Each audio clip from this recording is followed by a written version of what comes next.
हमारी पूरी दिनचर्या का फाउंडेशन क्या है? अमृत वेला।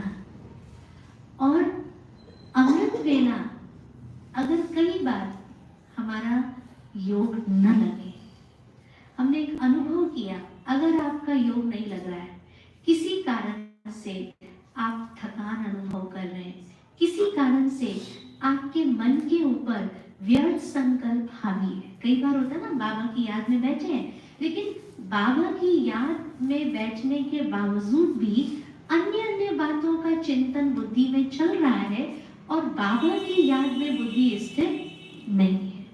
तो हमने एक एक्सपेरिमेंट करके देखा, अगर आपका योग नहीं लग रहा है और आप योग लगाने से पहले 2-3 बार 5 स्वरों का अभ्यास कर लीजिए। आप खुद एक्सपेरिमेंट करके देखिएगा। किसी टाइम भी आप बाबा की याद में बैठिए और आपका योग नहीं लग रहा है, तो आप उस वक्त 5 स्वरूप का अभ्यास करना शुरू कर दीजिए। कैसे अभ्यास करेंगे?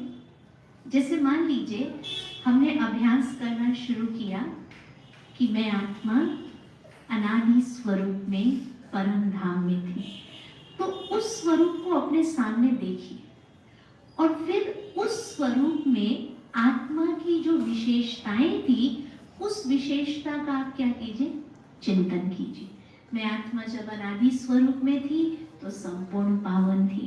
मैं आत्मा जब अपने अनादि स्वरूप में थी तो परम धाम में थी, है ना? आत्मा के अंदर बिल्कुल निसंकल्पता थी, कोई पार्ट बजाने का भी स्वर ड्रामा में संकल्प नहीं था। मैं आत्मा संपूर्ण निर्विकारी अवस्था में थी। ऐसे 3-4 पॉइंट उस अवस्था का हम क्या करें?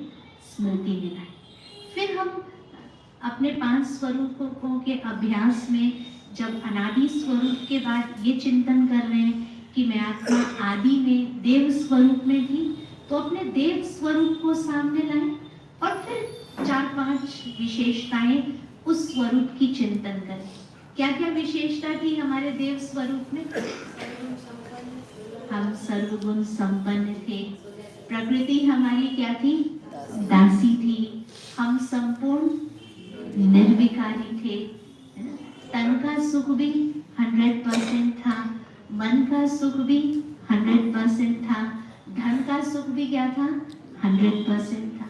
ऐसे हम अपने आदि स्वरूप देव स्वरूप का चिंतन करें। फिर जिस भी इष्ट देव और इष्ट देवी के प्रति हमारी विशेष भावना है, हम अपने आप को उस स्वरूप में देखें। कोई चिंतन करना चाहे मैं विघ्न विनाशक गणेश हूँ, तो उस स्वरूप का चिंतन करें। कोई चिंतन करना चाहे मैं अष्टभुजाधारी देवी हूँ, तो उस स्वरूप का चिंतन करें। जिसको जो स्वरूप अच्छा लगता हो, अपने उस स्वरूप को क्या करें? हम सामने देखें और फील करें कि मेरे सामने भक्तों की क्या है? लाइन लगी है और भक्त आत्माएं क्यों में मेरे सामने खड़ी हो रही हैं और अपनी सर्व मनोकामनाओं को मेरे समक्ष आकर पूर्ण कर रही है। ऐसे उस स्वरूप को सामने देखकर उस स्वरूप में जो हमारी विशेषता रही उसका चिंतन करें।